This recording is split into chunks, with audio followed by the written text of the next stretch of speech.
Hi, my name is Anna, and I'm going to read the end of this story. Peter's gut. Mamie felt quite shy, but Peter knew not what shy was. I hope you have had a good night, he said earnestly. Thank you, she replied. I was so cozy and warm, but you and she looked at his nakedness oddly. Don't you feel the least bit cold?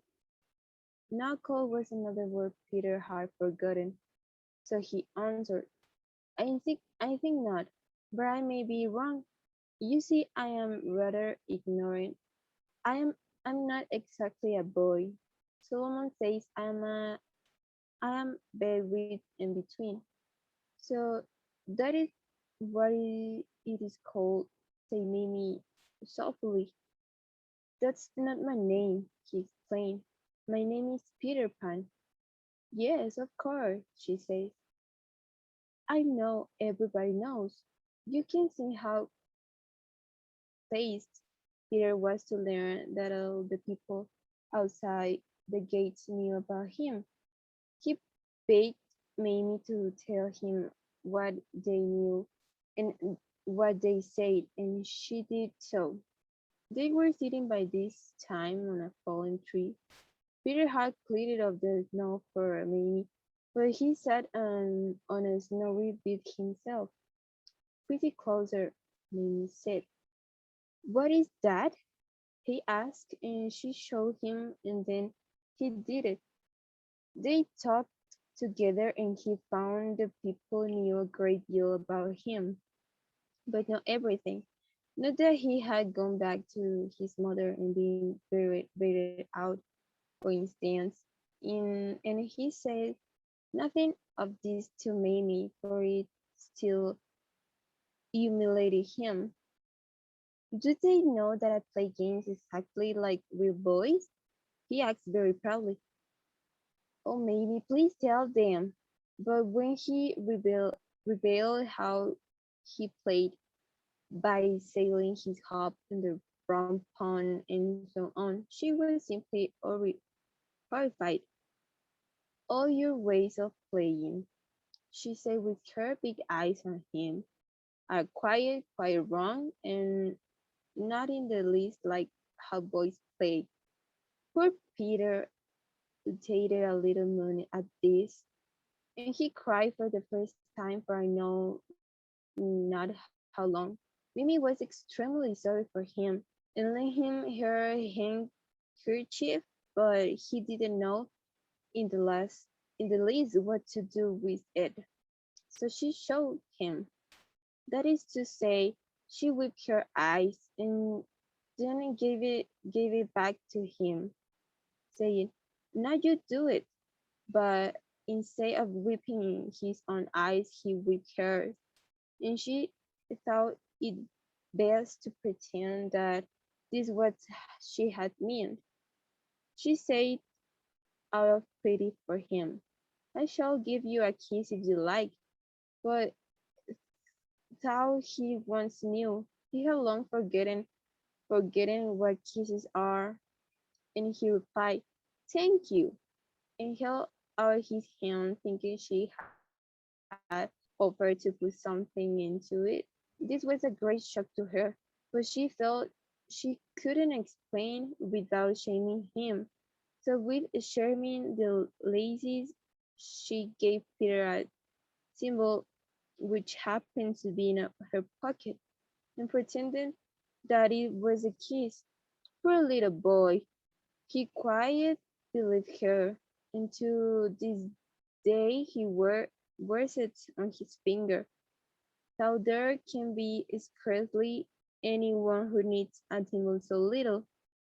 You see, thou still a teeny child, it was really years and years since he had seen his mother, and I dare say the baby who had supplanted him was no a man with whisker. But you must not think that Peter Pan was a boy to Peter rather than to admire. If Mimi made me began be thinking this, She soon, she soon found she was very much mistaken. Her eyes glistened with admiration when he told her of his adventure, especially of how he went to and for between the island and the gardens in the thrush nest. How romantic! Mamie exclaimed, but this was another honor work, and he hung his head thinking she was despising him. I suppose Tony would not have done that, he says very humbly. Never, never, she answered with conviction. He would have been afraid. What is afraid? Asked Peter longingly. He thought it must be splendid thing. I do wish you will teach me how to be afraid, Mamie, he says. I believe no one could teach that to you, she answered adornedly. But Peter thought she meant that he was stupid. She had told him about Tony and of the weak thing she did in the dark to frighten him. She knew quite well that it was wicked, but Peter misunderstood her meaning and said, "Oh, why I wish I was as brave as Tony." It quite irritated her. "You are 20,000 times braver than Tony," she said. "You are ever so much the bravest boy I ever knew." He could scarcely believe she meant it, but when he did believe, he screamed with joy.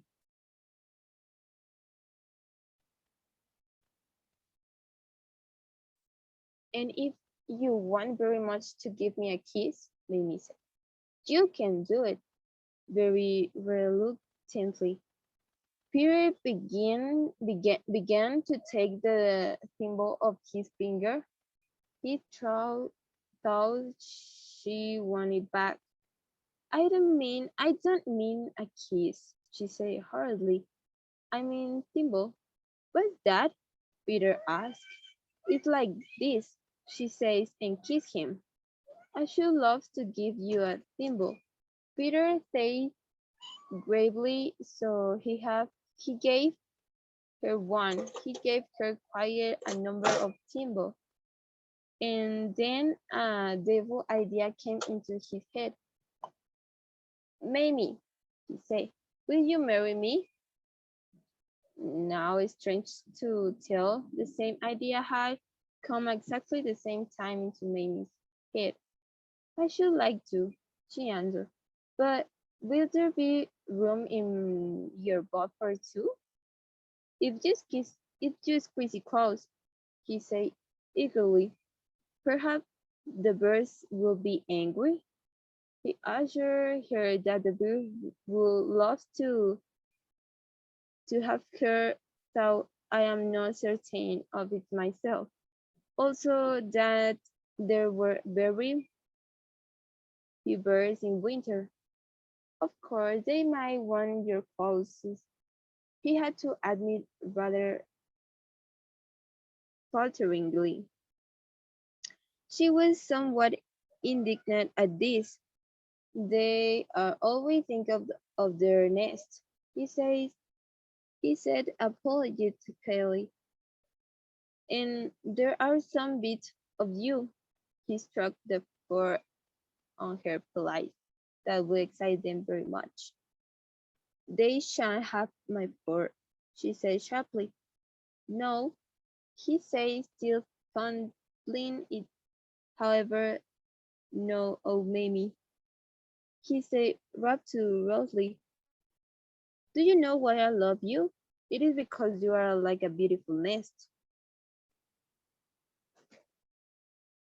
Somehow this made her uneasy. "I think you are speaking more like a bird than a boy now," she said, holding back, and indeed he was even looking rather like a bird.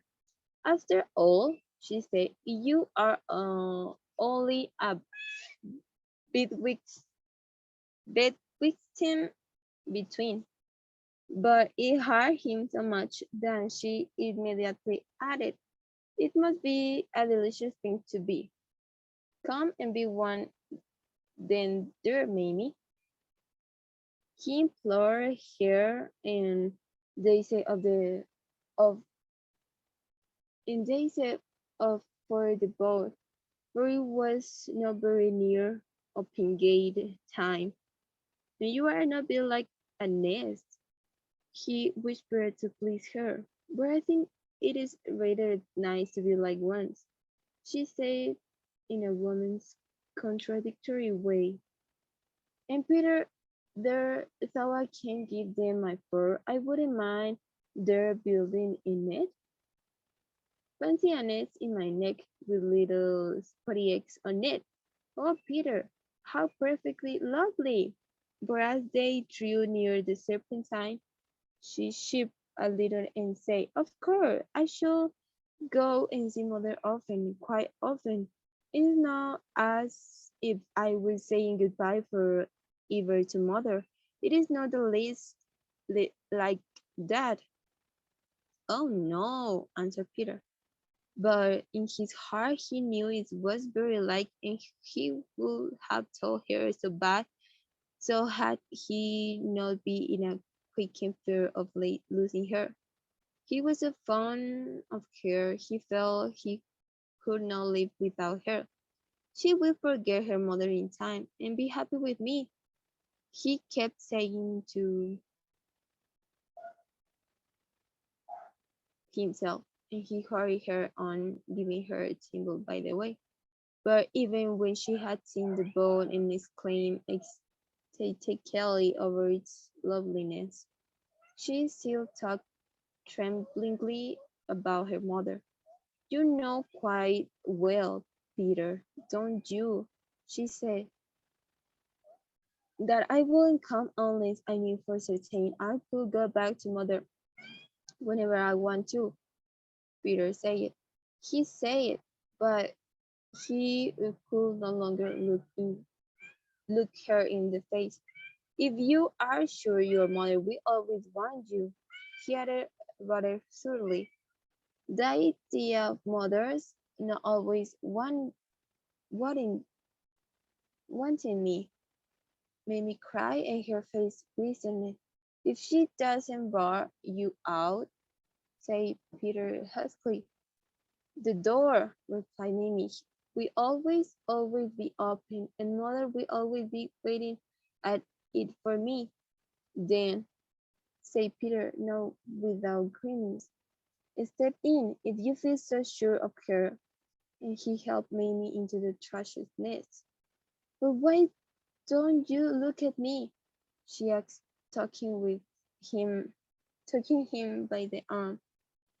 Peter tried hard not to look. He tried to push off. Then he gave a great gulp and jumped ashore and sat down miserably in the snow. She went to him. Where is it, dear Peter?" she said, wondering. "Oh, Mamie," he cried, "it isn't fair to take you with me if you think you can go back. Your mother," he gulped again. "You don't know them as well as I do." And then he told her the beautiful story of how he had been buried out, and she gasped all the time. "But my mother," she said, "my mother." "Yes, she would," said Peter. "They are all the same. I dare say she's looking for another one already." Mamie said aghast, "I can't believe it. You see, when you went away, your mother had none, but my mother has Tony, and surely they are satisfied when they have one." Peter replied bitterly, "You should see the letters Solomon gets from ladies who have six." Just then they heard a grating creak followed by creak creak all around the gardens. It was the opening of the gates, and Peter jumped nervously into his boat. He knew Mamie would not come with him now, and he was trying bravely not to cry, but Mamie was sobbing painfully. If I should be too late, she said in agony. Oh, Peter, if she has got another one already. Again he sprang ashore as if she had called him back. I shall come and look for you tonight, he said, squeezing close. For if you hurry away, I think you will be in time. Then he pressed a last thimble on her sweet little mouth and covered his face with his hands so that he might not see her go. Dear Peter, she cried. Dear Mimi, cried the tragic boy. She leaped into his arms. So that it was a sort of fairy waiting, and then she hurried away. Oh, while she hastened to the gates. Peter, you may be sure, was back in the garden that night as soon as lookout sounded, but he found no Mamie until he knew she had been in time. For long he hoped that some night she would come back to him. Often that's how he saw her waiting for him by the shore of the Serpentine as his dog drew to land, but maybe never went back. She wanted to, but she was afraid that if she saw her dear bedweeks in between again, she would linger with him too long. And besides, the Aya no kept a sharp eye on her, but she often talked lovely of Peter, and she needed a nail holder for him. And one day, when she was wondering what Easter present to would like, her mother made a suggestion. Nothing, she said truthfully, will be so useful to him as a goat. He could ride on it, cried Mamie, and play on his pipe at the same time. Then her mother asked, Won't you give won't you give him your God, the one you frightened Tony with at night? But isn't but it isn't a real God, Mamie said. It seems very real to Tony, replied her mother. It seems frightfully real to me too, Mamie admitted. But how could I give it to Peter? Her mother knew a way, and next day, accompanied by Tony, who was really quite a nice boy, though of course he would not compare. They went to the gardens, and Mamie stood alone within a fairy ring, and then her mother, who was already give lady, said, My daughter, tell me, if you can, what have you got for Peter Pan? To which Mamie replied, I have a go for him to ride. Observe me cast it far and wide. She then flung her arms about as if she were sewing it and turned around 3 times. Next, Tony said, If people don't find it waiting here, will it never again make me to fear? And Mimi answered, By dark or light, I only swear never to see ghosts anywhere. She also left a letter to Peter in a likely place explaining why she had one and beginning him to ask the fairies to turn that go into the convenient for reading on. Well, it is happened just as she hoped, for Peter found the letter, and of course nothing could be easier for the fairies than to turn the go into a real one. And and so that is how Peter got the gold on which he knows right around the gardens every night playing soothingly on his pipe. And Mimi kept her promise and never frightened Tony with a goat again.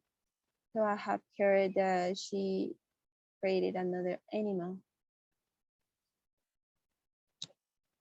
Until she was quite a big girl, she continued to live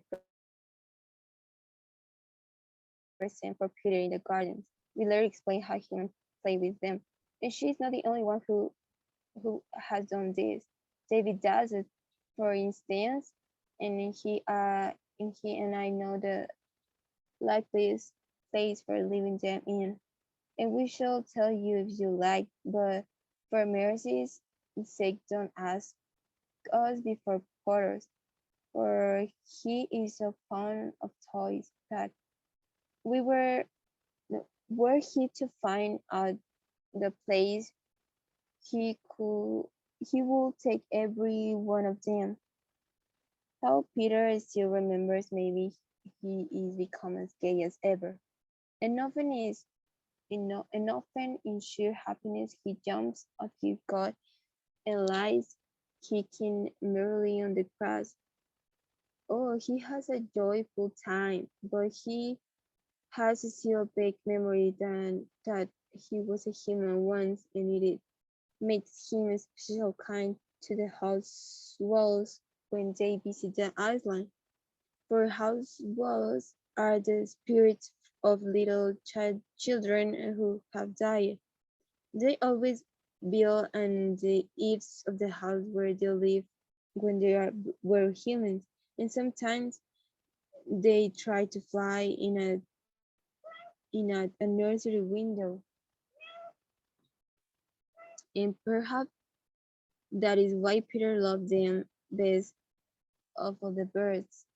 In the little house, every loveful night, that is so say every night several nights.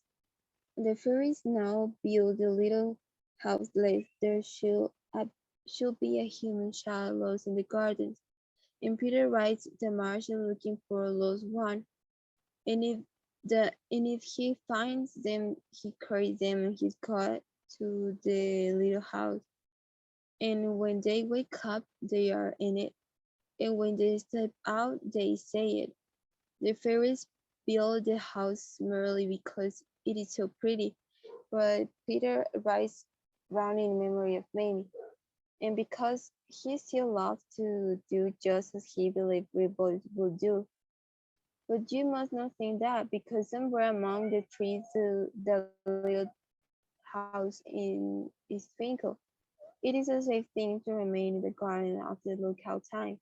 If the bad ones among the fairies happen to be out the night, they will certainly mischief you, and even though they are not, you may perish of cold and dark before Peter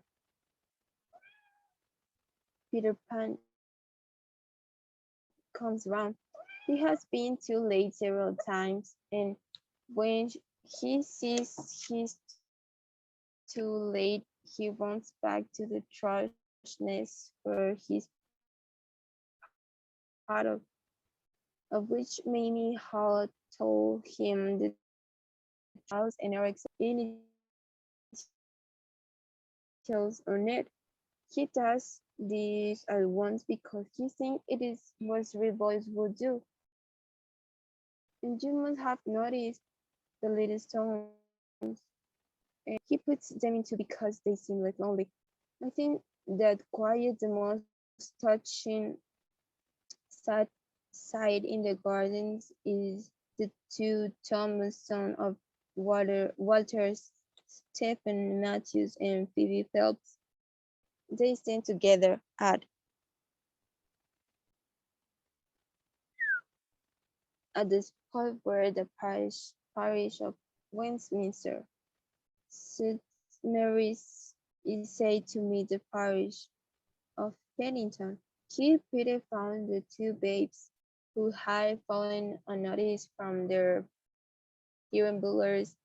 Phoebe aged 13 months and Walter probably still younger, for Peter seems to have felt a delicacy about putting any age on his tongue. They they lie side by side, and the simple inscription read, Okay. David sometimes plays David sometimes places white flowers on these two innocent grapes.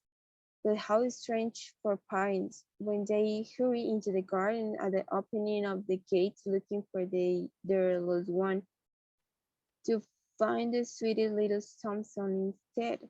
I do hope that Peter is not too ready with his spade. It is already sad.